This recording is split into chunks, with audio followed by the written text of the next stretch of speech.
Hello, I'm Janine Turner, founder of Constituting America. Welcome to our annual Scholastic Study.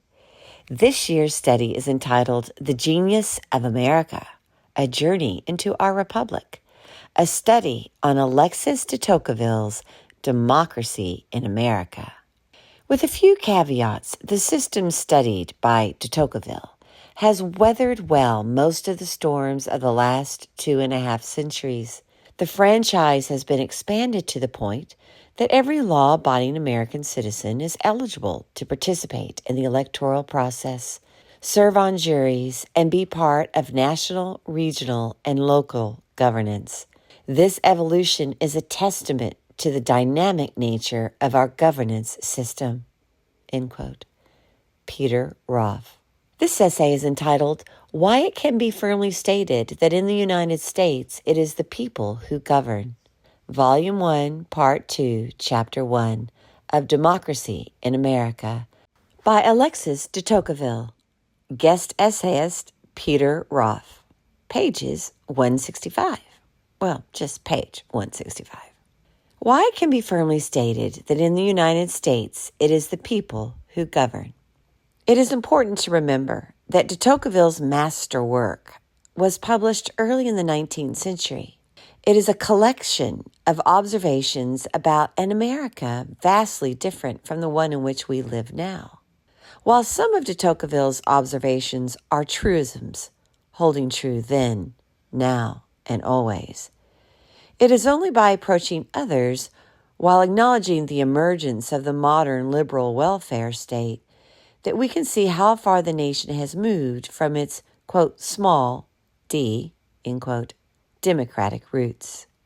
Chief among these enduring notions is the concept of America as a self-governing people. De Tocqueville's words in Chapter 1, Part 2 of Volume 1 of Democracy in America still resonate. People are sovereign, wielding the ultimate authority over the state. They elect representatives to voice their concerns at the federal, state, and local levels, in the executive, legislative, and sometimes even in the judicial capacity, a living testament to the enduring relevance of de Tocqueville's observations. With a few caveats, the system studied by de Tocqueville has weathered well most of the storms of the last 2.5 centuries. The franchise has been expanded to the point that every law-abiding American citizen is eligible to participate in the electoral process, serve on juries, and be a part of national, regional, and local governance. This evolution is a testament to the dynamic nature of our governance system. That is not to say, however, that the Constitution upon which it is based is, as many like to argue, quote, a living, breathing document that must keep up with the times, end quote. It is foundational to the American system, quote, saying what it means and meaning what it says, end quote, as more than one pundit has said. The system changed because the people arguably wanted those changes and voted for them. Consider the popular movement that brought about the direct election of senators.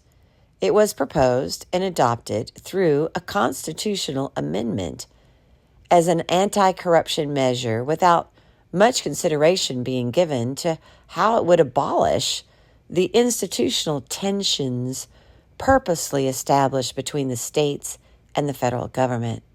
It would be wrong to fault de Tocqueville for failing to anticipate changes that allowed the government to grow in size, authority, and power. The system we have now, which began to take shape under Woodrow Wilson and grew exponentially under FDR's New Deal, LBJ's Great Society, and the administration of the current president, takes it upon itself to fulfill many of the valuable and volunteer functions cited in Democracy in America as essential to American character and different from what could be found at the time in Europe.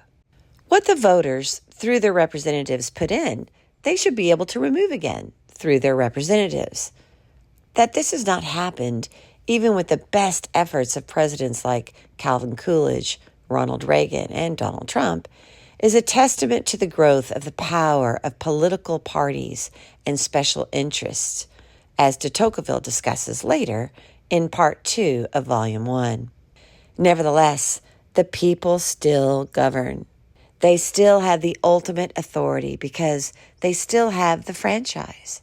The agents of the administrative state often attempt to overlook that fact, as do members of the judiciary, who frequently substitute their own interpretation, not just of the laws passed by Congress and the regulations issued by the executive branch, and the plethora of independent agencies that populate the nation's capital, but of the U.S. Constitution itself.